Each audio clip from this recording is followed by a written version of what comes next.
মই কৈছোঁ 52 বিঘা মাটি পাৰ্কৰ দৰেই ৰাখক, কাৰণ মই লক্ষী পূজাৰ দিনাখন যাওঁতে শ গাড়ী হাজাৰ হাজাৰ মানুহ যোৱাকালিও হৈছে, টিভিটো দিয়ে চাবৰকে। আৰু সেইকাৰণে তাতেই গল্ডেন টেম্পল এটা নিৰ্মাণ কৰিবৰ কাৰণে যথেষ্ট মাটি আছে। পাৰ্কৰ দৰে 50 বিঘা মাটি সুৰক্ষিত হ'লে, যিহেতু তালৈ এনে অৱস্থাতেই মানুহ গৈ আছে, আহি থাকে, গৈ থাকে, যাওঁতে আহোঁতে যিহেতু সুবিধাজনক জেগাত সমাধিস্থলীখন নিৰ্মিত হ'ব কাইলৈ পৰহিলৈ বা কিছুদিনৰ ভিতৰতে। আৰু লগতে থকা এগৰাকী ৰাজনীতিকৰ 42 বিঘা মাটি মই ল'ব দিছোঁ। কেনেকৈ এওঁলোকে NC জৰীপ নোহোৱা মাটি তেওঁলোকে কেনেকৈ ম্যাদী কৰিলে, ডনবস্ক'ই কেনেকৈ ম্যাদী কৰিলে। গতিকে এই অঞ্চলত জনজাতীয় মানুহৰ যিবোৰ গোচৰণীয়া অঞ্চল ঠাই আছিল, সেইবোৰ লাহে লাহে গ্ৰাস কৰিছে। ম্যাদী কৰিব নোৱাৰে, জৰীপ নোহোৱা মাটি কোনো কাৰণতে ম্যাদী হ'ব নোৱাৰে। যাৰ কাৰণে মই CMক চিঠি দিছিলোঁ ডনবস্কৰ বিৰুদ্ধে। তেওঁলোকে 300-400 বিঘা কেনেকৈ দখল কৰি আছে, তেওঁ ইনকুৱাৰী দিছিলে, সেই ইনকুৱাৰী আজি চলি আছে। আৰু DCক কৈছিলে ৰিপৰ্টটো MLAক দিব লাগে। ছাত্ৰীবাদী এটি অনুষ্ঠানত তেওঁ কিন্তু তেতিয়া নিদিলে। এতিয়া মোৰ কথা হৈছে কি, যিহেতু সুন্দৰ ঠাইডোখৰত জুবিন গাৰ্গৰ সমাধিস্থলী নিৰ্মাণ হ'ব, আৰু সেইবাবে মই কৈছোঁ, আৰু বহুতে কৈছে মন্দিৰ হোৱাদি হৈছে, শ্মশান নহয় মন্দিৰ। যদি সেইটোৱেই চবেই অনুভৱ কৰিছে, মই সেই অনুভৱৰ লগত সুৰ মিলাই কৈছোঁ এটা গল্ডেন টেম্পল তাত নিৰ্মাণ কৰিব লাগে। চৰকাৰে সেই গল্ডেন টেম্পলৰ কাৰণে যিমান টকা দিব পাৰে দিয়ক, আৰু বাকীবিলাক ৰাইজে দিব। কিন্তু গল্ডেন টেম্পল এটা তাত নহ'লে মানুহে গৈ সদায় তাত কিন্তু খাৰা হ'ব। গছ গছনি আমি নাহৰ গছ লগাব লাগিব, আন গছ হ'লে জাতিষ্কাৰ কৰিব লাগিব 50 বিঘা মাটি। আৰু কোনোবাই যদি সেই 50 বিঘা মাটি যদি কাৰোবাৰ নামতো আছে, ম্যাদী কৰিছে, সেইটো এটা বেলেগ ইনকুৱাৰী চলক, আৰু চৰকাৰে সেইখিনি মাটি অধিগ্ৰহণ কৰি 50 বিঘা মাটিত আমাৰ এই জুবিন গাৰ্গ পাৰ্কৰ মাজতেই জুবিন গাৰ্গ গল্ডেন টেম্পল নিৰ্মাণ কৰক। এইটোৱেই মোৰ চৰকাৰৰ প্ৰতি আবেদন। ৰাইজে বাট চাই আছে, তেনেকুৱা এটা আঁচনি চৰকাৰে ল'লে ৰাইজে ধান বৰঙণি দিবলৈ কোনো পিছ নুহুকি নাযায়। আশা কৰিম এজন আহিছে যেতিয়া বাকীবিলাকো আহিব বুলি আশা কৰিছোঁ।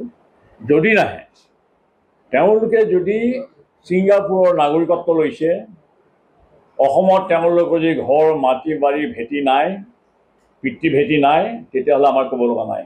যদি পিতৃ ভেটি আছে, বংশ পৰিয়াল আছে, সেইসমূহৰ ঘৰ দুৱাৰৰ চাৰিওফালে ৰাইজে অৱস্থান ধৰ্মঘট কৰিব লাগিব। তেওঁলোকৰ যদি ৰগা ভগা মানুহজন যদি ছিংগাপুৰৰ পৰা নাহে, অসমখন এৰি একেবাৰে ছিংগাপুৰলৈ গৈছে যেতিয়া আমাৰ ক'ব লগা নাই। কিন্তু তেওঁলোক অসম এৰা নাই, ছিংগাপুৰৰ চিটিজেনো নহয়, তাত অসম এছ'চিয়েশ্যন কৰি পেলাই চাকৰি বাকৰি কৰি আছে। তেওঁলোক আহিবই লাগিব।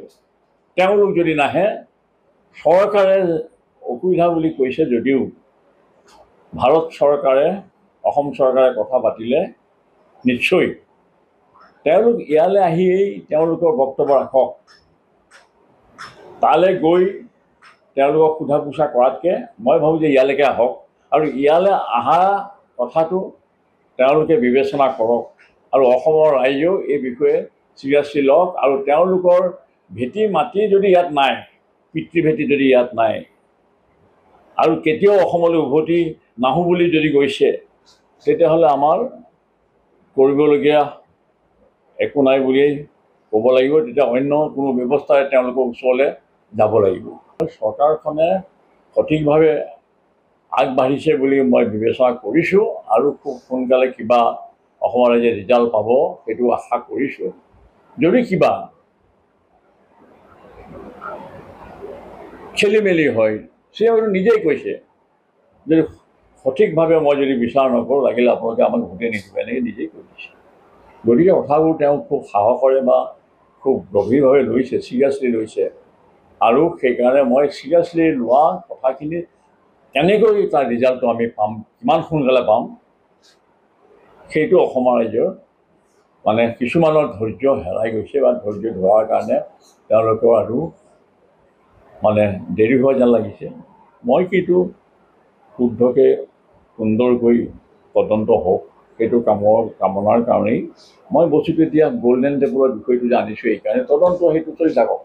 আৰু ইফালেও আমি অন্যভাৱে তেখেতক জীয়াই ৰখাৰ কাৰণে এটা আঁচনি এখন লৈ আমি সেই কামখিনিও আনফালে আমি আগবঢ়াই নিব লাগে বুলি ভাবি মই আজি এইখন চিঠি চিএমলৈ দিছোঁ।